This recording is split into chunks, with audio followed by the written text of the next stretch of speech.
The mission of the rifle squad is to locate, close with, and destroy the enemy by fire and maneuver, or repel the enemy's assault by fire and close combat. The Marine Corps Rifle Squad is the fundamental maneuver unit of the Marine Corps Infantry. It is organized to provide multiple fire units and mutually supporting combined arms effects on the battlefield. Time and again, the tide of a battle has been changed through a squad leader's decisive employment of their squad. Mission tactics is a fundamental enabler of maneuver warfare. Mission tactics is a method of command which relays commanders' intent to subordinate leaders and empowers them to take initiative on a dynamic battlefield in order to achieve that intent in a manner best fitting the realities facing the subordinate leader. Rifle squad leaders are the point at which mission tactics are actually employed in the operational environment. They must be able to effectively and efficiently use the tools and techniques available to them in order to generate the desired commander's intent. To that end, the Marine Corps has developed small unit tactics and techniques which have proven effective for small unit leaders in past wars and operations to serve as a template to guide squad leaders as they face new and challenging environments. A foundational aspect of Marine Corps leadership is the small unit leader's ability to understand the fundamentals of the profession of arms and confidently apply them in innovative ways. This ability is the core enabler of mission tactics and maneuver warfare. Marine Corps Doctrinal Publication 1, Warfighting, defines maneuver warfare as, quote, a warfighting philosophy that seeks to shatter the enemy's cohesion through a variety of rapid, focused, and unexpected actions which create a turbulent and rapidly deteriorating situation with which the enemy cannot cope. End quote. I think I could just read those, just kind of continually. That's from a little combination of some excerpts from Marine Corps publication 3TAC10A.4 Marine Rifle Squad. It explains how the Marine Rifle Squad operates, how it functions, how it's led, and the Marine Corps does an outstanding job of creating leaders. We have one of those leaders here tonight. Codey Gandy, Marine Corps fire team leader, squad leader, platoon sergeant, and now leadership instructor and director of experiential training at Echelon Front. He's learned a lot over the years coming up through the ranks, and he's here with us tonight to share some of those experiences and lessons learned.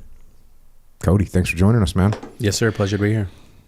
When you hear close with and destroy, do you have flashbacks? It's a little burning inside of my soul there as you read that off. Oh, so epic. All right, let's get a little bit of your background. Where'd you grow up? So I grew up in Northern California, a small town called Loomis, California. It's about 20 minutes north of Sacramento, so capital up there, and small town. Mm-hmm. So you're talking, 7,500 people is what you're dealing with. Little cow town up there, small community, but you're close enough to the big city if you want. But so you say cow town, and a lot of people don't understand that most of California is agriculture. Yes, sir. Well, is that what's going on up there? Yeah, we're on the outskirts we're on the edge of the city, and so as you get a little past the high school and stuff like that, it's all cows and ag and stuff like that. So definitely have rode a couple cows in my life. And what'd your mom and dad do? So my mom was real estate growing up, so she was a working mom, and my dad was a cop, so still is. All kind of billets, was on the sheriff's department, small town PD, and now he's a homicide detective out in California right now as well. Where did he grow up in California as well? Yeah, he's from San Jose. Okay. And what about your mom? Same thing? She's up in Auburn area. Okay. That's where my grandparents grew up. And then brothers, sisters? You got one I have a younger sister. Okay. Yeah, so she's 4 or 5 years younger than me, depending on the time of the year. Yeah, check. And so you're growing up, what were you like a kid? What are you into? Pretty quiet, pretty reserved.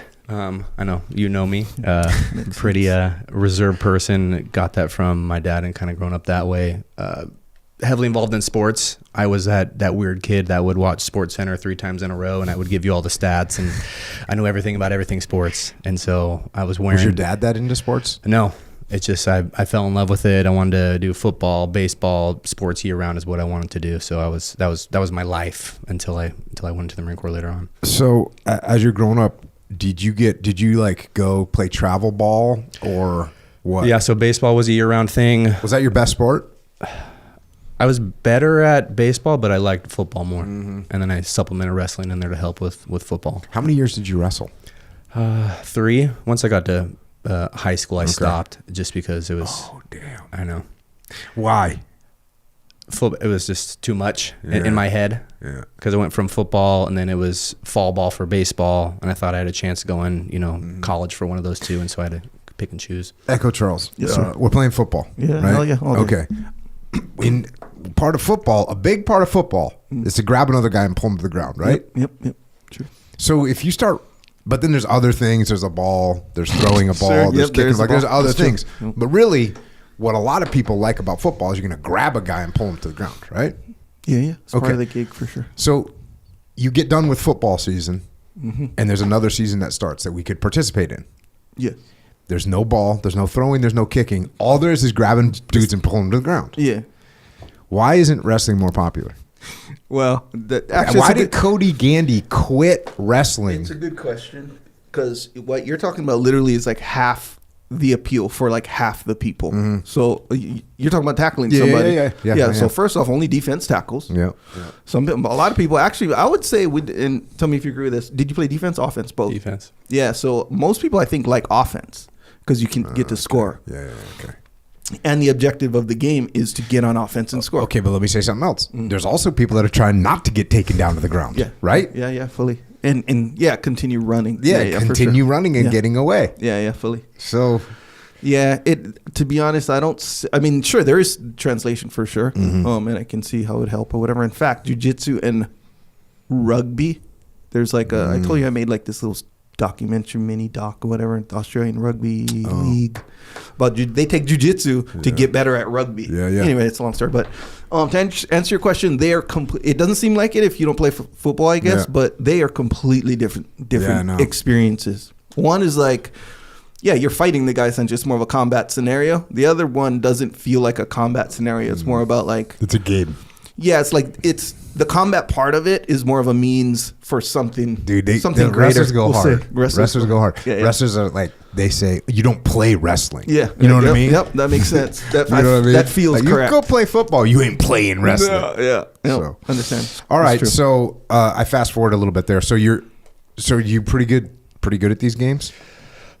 Good, not great. I had the ability to do that, but I didn't take it seriously. So the practices and workouts, I would show up and do good. And so you're watching Sports Center 3 times a day, but you're like not putting out on the suicide sprints? Is that what's happening? I guess at practices, yes, but it's all the stuff outside. Like there's a difference between being good and great. I wasn't putting in the work. I was more worried about other things in life. What other things are you worried about? Girls and parties. Was that it? So you're quiet and you're reserved, but you like girls and parties. I was the introvert in a group of extroverts, and so they kind of brought that out of me. And so that was where my head was at 15, 16, 17. That was where so now we're in high school. Yeah. So you're in high school, and how's your like schools? Are you guys going to states? Are you guys winning CIF regionals? Like, how's it going? Yeah, CIF, nothing to state. Went to the CIF championships in baseball my junior year, football my junior year, senior year we weren't the best in football, and then baseball we were pretty decent, but nothing to the state level. And are you starting to get looked at for college? Are you thinking that's an opportunity for you? That's what I wanted to do. So I wanted to go. My goal was to go NFL, but I weighed like a whopping 165 my senior year, and wasn't really in the cards. So I had some looks on some D2, some D3, some smaller schools, and had some D1 baseball, but I really wanted to play football more than anything. And how is it when you're growing up in a small town and your dad's a cop? How's that work out? A little challenging. It's pros and cons, right? So everybody knows my dad. My mom and dad are kind of life of the party. We're always doing big things. We're doing, camping with 50 people and going out in the woods and doing stuff like that. So everybody knows my dad. My dad eventually transfers to the neighboring city. So he's in Rockland Cop and I live in Loomis. So Everybody knows him. He coaches me in football in his, full kit as a kid. And so I get dropped off at school in a squad car, which I don't think you're supposed to do that, but that was cool growing up. So it was, people knew, but I was a bit of a knucklehead and got in trouble a couple times. And so that was the classic cops kid causing trouble. In trouble with the cops? Majority of the times, no, able to get away. But I got arrested when I was 16. So I was a younger kid. I graduated when I was 17. So my junior year, hung out with a lot of older kids playing football, dated an older girl, and we were going to one of the dances and got caught underage drinking. And they're like, "Hey, you got to call your dad." And this was when your dad was a cop in that town. Yeah. My dad's been a cop pretty much my whole life. That's all I've ever known. Mm-hmm. And so I call him and I'm just like, I let him down was the thing. Because he's like coached me and guided me and don't do this stupid stuff and learn from him, etc. I remember making the call and he's like, "Hey, what are you going to do?" Because the cop's there and he's asking everybody questions like, who did this, who's drinking? And there's like two sides. It's you drank or you didn't drink. And I was like, well, I'll just tell the truth. Because one thing I learned growing up is like the truth is that's it. I never got in more trouble for telling the truth. Oh, yeah. Is when I lied, is when I got in exponentially more trouble. It's exponential. I'm here to tell you, as a dad, you lie, it's going to hurt. Oh, yeah. You tell the truth, it's going to hurt a little bit. But I like that. Exponential is what we're dealing with. Yeah. And so you told the truth. Told the truth, still got in trouble, but there was no punishment at home for what happened.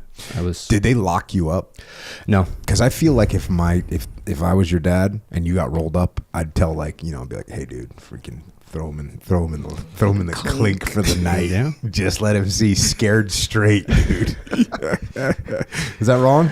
It's harsh, but hey, man, do what especially you did. a small town like they probably had 4 cells or something in jail. Yeah, you probably knew other cops too. Probably. Yeah. That makes sense. I was always around Gandy cops. Kid in here. Yeah. Process you in. Ooh.